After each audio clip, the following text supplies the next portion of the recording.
네, 안녕하세요. 오늘은 주식 투자 시리즈로 ETF의 초보자에게 최고의 선택인가 하는 점에 대해서 설명을 드리겠습니다. 저는 KS 모듈테크 대표이사를 맡고 있고 부산대학교 물리학과 교수인 김복기라고 합니다.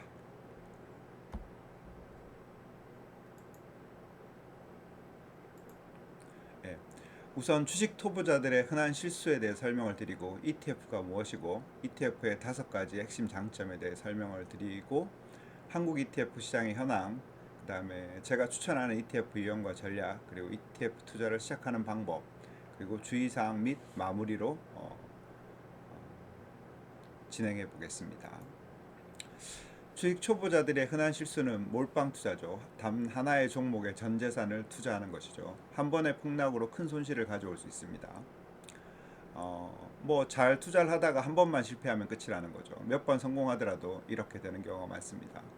그 뉴스를 보고서 추격 매매를 하는 거죠. 이미 오른 뉴스를 보고서 매수를 하고 고점에 물리고 나서 그다음에 후회하고 이런 패턴을 반복하는 거죠.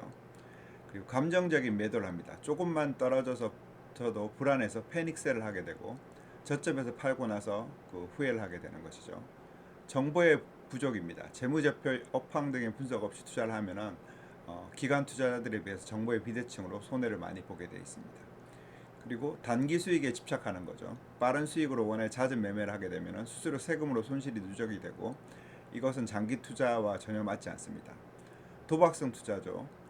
급등주 테마주를 단기적으로 추격하는 결과인데 결국에 작전이라는 것에 의해서 절대 이길 수가 없습니다. ETF라고 하는 건 뭐냐면 Exchange Traded Fund라고 해서 여러 주식을 한 바구니에 담아 거래소의 주식처럼 사고 파는 펀드를 얘기합니다. 그 코스피 200 ETF를 사면은 삼성전자, 하이닉스 등 합쳐가지고서 200개 종목을 동시에 보유하게 되는 거죠. 그리고 이 ETF는 주식처럼 거래가 가능합니다. 주식시장 개장 시간에 실시간으로 매수 매도도 가능하고 거래가 매우 간편하죠.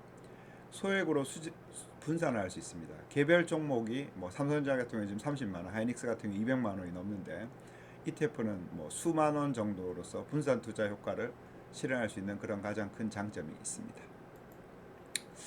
그래서 5가지 핵심 장점은 뭐냐면은 분산 투자를 통해서 리스크를 최소화하게 됩니다. 하나의 ETF로 수백 개의 종목에 분산하고 한 기업이 망해도 전체적인 손실이 다 나는 건 아니죠.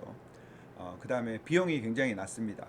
연 비용이 0.05%에서 0.5% 정도 수준인데 일반 펀드 대비 수수료가 10배 이상 저렴하기 때문에 장기 투자 시 이 복리 효과가 큰 차이를 발생하고 있죠.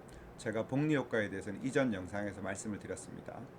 그리고 실시간 거래 주식과 동일하게 은행 같은 데 갈 필요 없이 앱으로 즉시 매매가 가능하고 9시부터 3시 30분 한국 시간의 경우에는 장중 언제든지 거래가 가능합니다. 조금 더 연장되는 것도 있긴 하지만 장중에 언제든지 거래가 가능하고요. 투명한 구성입니다. ETF가 어떤 주식을 담고 있는지 매일 공개를 하게 돼 있고 내 돈이 어디에 투자가 되고 있는지 상황을 항상 체크할 수가 있습니다. 다양한 선택지가 있습니다. 코스피 200도 있지만 S&P 500, 뭐 나스닥도 있고요. 반도체, 2차전지 등 원하는 시장과 원하는 섹터를 갖다가 ETF만을 통해서도 투자가 충분히 가능하다는 거죠. 개별 주식과 ETF를 한눈에 비교해 보면은 개별 주식은 이제 분산 효과가 없고요. ETF는 이제 수십 개, 수백 개 종목으로 분산 투자가 가능합니다. 투자의 난이도는 이거는 개별 주식을 잘 맞추는 건 굉장히 어려운 일입니다. 전문가들도 하기 힘들어요. ETF는 지수를 추정하기 때문에 굉장히 뭐 쉽습니다. 거래 방식은 뭐 2개가 다 동일하죠. 수수료는 이제 얘도 낮고 얘도 낮습니다. 하지만 ETF 쪽이 좀 더 낮다고 볼 수 있고요. 정보의 투명성은 이거는 재무제표 같은 것들이 나와 있긴 하지만 이걸 분석하려면은 전문가적인 교육을 받고 이렇게 해야 됩니다. 그지만 ETF 같은 경우에는 뭐 요즘 흔히 유행하는 섹터를 따라가기만 하면 되니까 구성 종목이 매일 공개가 되어서 굉장히 쉽다는 거죠. 초보에게는 개별 주식을 하는 것보다 ETF를 투자하는 것이 매우 적합하다고 볼 수 있습니다. 저는 주식 투자한 지 한 5년 정도 지났지만 대부분의 경우는 ETF로 제 돈이 들어가 있습니다. 한국의 ETF 시장 현황은 약 900개 정도가 상장돼 있고요. ETF만으로 모든 것을 이제 뭐 다 커버할 수 있습니다. 그리고 순자산 총액은 500조가 넘었죠. 그리고 ETF 역사는 이제 미국에 비해서 조금 늦긴 하지만 20년 정도 동안 이상 동안 ETF가 가게 되어 있습니다. 그리고 ETF의 대표 브랜드는 이제 코덱스라고 하는 것은 삼성자산운용에서 하는 거고요. 그래서 코덱스 200, 코덱스 미국 S&P 500 이렇게 앞에 코덱스가 붙으면 삼성자산운용입니다. 타이거는 이제 미래에셋자산운용에서 하는 건데요. 타이거 200, 타이거 미국 S&P 500 같은 것을 타이거가 붙으면 미래에셋이라는 거죠. KB스타는 이제 KB자산운용에서 하는 건데 KB200, KB스타 미국 나스닥 100 이런 것들이 있습니다. 하나로 같은 경우에는 NH투자증권과 아몬디 자산운용에서 하고 있는데 마찬가지 것들이 다 있습니다. 그래서 어떤 걸 선택해도 상관없지만 거래량이 많은 것을 선택하는 게 좀 더 유리한 그런 상황이 됩니다. 그래서 초보자를 위한 추천 ETF 유형은 국내 주식 지수를 따라가는 거죠. 그래서 코덱스 200이나 타이거 200 이거는 코스피 200 지수를 따르는 가장 기본적인 ETF이며 국내 대형주 200개에 분산 투자를 하는 효과를 가지게 됩니다. 위험도는 낮고 기대 수익은 한 중간 정도 되고요. 그 다음에 이제 미장을 좀 하고 싶으신 분들은 미국 지수를 따라가는 ETF 코덱스 미국 S&P 500 TR은 토탈 리턴인데 환율에 대한 것들이 들어가 있는 것입니다. 타이거 미국 S&P 500 미국의 대표 500개 기업에 투자를 하며 장기 수익률 중 세계 최고 수준의 지수 추종 상품입니다. 거의 완벽한 지수 추종 상품이라고 볼 수가 있습니다. 그다음에 배당을 많이 주는 월 배당이라든지 아니면 연 배당을 많이 주는 것들이 있습니다. 코스피 고배당이라든지 코덱스 배당 성장 이런 것들은 꾸준히 배당금을 지급하는 ETF로서 월세처럼 정기적인 현금 흐름을 창출할 수가 있습니다. 아주 좋은 ETF 중에 하나고요. 채권을 혼합해서 하는 그런 ETF도 있습니다. 그래서 타이거 채권 혼합, 코덱스 TRF 3070 이거는 이제 37, 20 이런 건데요. 주식과 채권이 혼합되어 있어서 변동성을 최소화하고 원금 소실이 걱정될 때는 안전판 역할을 해주는 그런 역할을 하게 됩니다. 안정적인 기대 수익을 가지고 있는 ETF에 해당되죠. 사실 여기 있는 것만 투자를 하셔도 충분합니다. 초보자들은. ETF 투자는 이제 증권 계좌를 개설하셔야 되는데 비대면으로 키움, 미래에셋, 삼성투자, NH증권, KB증권 여러 개 있습니다. 아무거나 하나 앱을 하나 까시고서요. 그 다음에 MTS나 HTS, MTS는 이제 모바일 핸드폰에서 볼 수 있는 거고요. HTS는 컴퓨터에서 볼 수 있는 앱을 설치하면 됩니다. 그리고 로그인을 하신 다음에 위에서 계좌를 개설했으니까요. ETF 검색창에서 코덱스 200이나 아니면은 나스닥 아니면 S&P 500 같은 걸 입력을 하게 됩니다. 그러면 요 중에서 지금 현재 트렌드에 가장 알맞은 ETF를 하나 분석해가지고서 거래량, 운용규모, 수수료 등을 확인해서 굉장히 살 수 있죠. 요거는 네이버 금융에 들어가면 ETF 섹션에 이게 다 서머라이즈 되어 있습니다. 그래서 소액으로 첫 매수를 하면 되죠. 한 주부터 가능하기 때문에 코덱스 200 기준 같은 경우에는 한 3, 4만 원 정도 수준이면 한 주를 살 수 있습니다. 그리고 이것을 갖다가 정기적으로 분할 매수를 하는 거죠. 매월 일정한 금액, 제가 예를 들어서 50만 원치를 산다고 하면은 최소한 한 3, 4일에 나눠서 혹은 일주일 혹은 2주일에 나눠 가지고서 일정한 금액을 갖다가 자동적으로 사는 겁니다. 이거는 이제 코스트 에버리징 효과라고 해서 가격이 평균화되는 효과가 있습니다. 이게 아주 중요한 개념인데요. 나중에 기회가 되면 코스트 에버리징에 대해서 한번 설명을 드리도록 하겠습니다. ETF 투자 전에 꼭 알아야 될 주의사항은 뭐냐면 ETF도 주식들의 이제 합으로진 주식이기 때문에 시장이 하락 시 손실이 발생할 수 있습니다. 원금 보장형 상품이 아님을 반드시 인지해야 됩니다. 하지만 저 같은 경우에는 ETF가 떨어지면 더 삽니다. 세일 기간이라고 생각을 해서 아주 좋은 떨어질 때 다시 올라갈 거라는 확신이 있으면 더 살 수 있죠.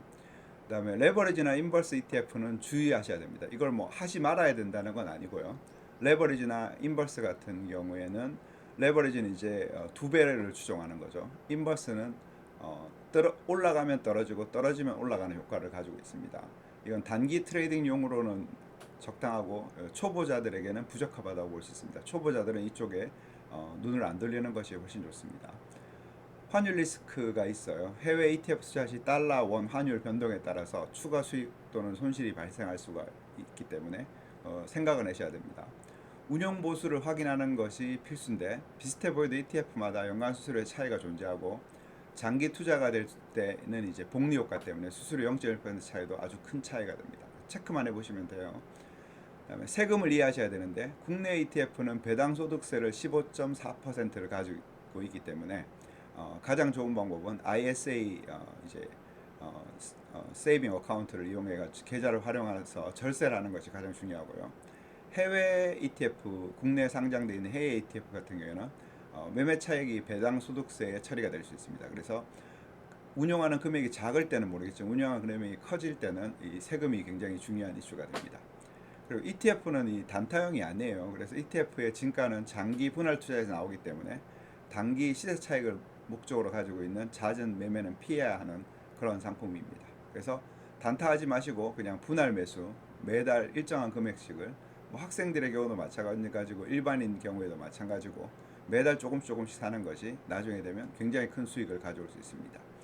예를 들어서 저 같은 경우에 뭐 한 5년 정도 이제 ETF를 사왔는데 지금 수익률이 뭐 2배는 당연히 넘고요. 그거보다 훨씬 더 많은 수익을 가지고 있습니다.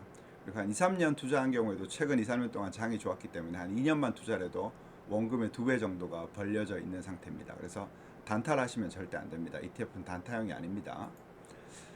그래서 핵심적인 요약을 설명드리면은 ETF는 여러 종목을 담은 바구니고요. 분산 투자를 한 번에 해결해 줄 수 있는 현대 금융공학이 만든 아주 뭐 아이디어란 이상적인 그런 상품이라고 볼 수 있고요. 낮은 수수료와 소액 투자, 실시간 거래가 가능하기 때문에 이 초보자들은 이게 최적이에요. 중급자까지도 마찬가지고 제가 보기에는 ETF만 거래를 잘해도 주식시장에서 상당히 많은 이득을 볼 수가 있습니다. 그리고 뭐 코덱스 200이라든지 S&P 500 같은 거, 저는 특히 미국 주식의 ETF를 선호하는데 S&P 500 같은 것들을 안전하게 시작을 하는 것이 굉장히 중요하고요. 정기 분할 매수 습관으로 장기적으로 가장 강력한 전략입니다. 10년 이상 지났을 때 ETF만큼 더 강력한 수익을 개인이 추구한다는 것은 거의 불가능합니다.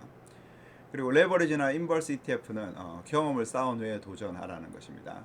특히 레버리지 같은 경우에는 써야 될 때가 있긴 있어요. 그런 경우에는 어느 정도 경험을 쌓고 나서 그 다음에 한 2, 3년 정도 경험을 쌓고 나서 도전하는 것이 좋습니다. 지금 시작하는 작은 ETF 한 주가 미래의 나를 부유하게 만든다. 이런 모토를 가지고서 지금부터라도 꾸준히 한 주 한 주씩 매수해 가시기를 바랍니다. 그러면 좋아요, 구독 감사합니다 해주시고요. 다음에 또 다른 정보들로 몇 가지 주식에 대한 정보와 그 다음에 그 클라우드 인공지능을 사용하는 것들에 대한 정보로 다시 찾아뵙도록 하겠습니다. 감사합니다.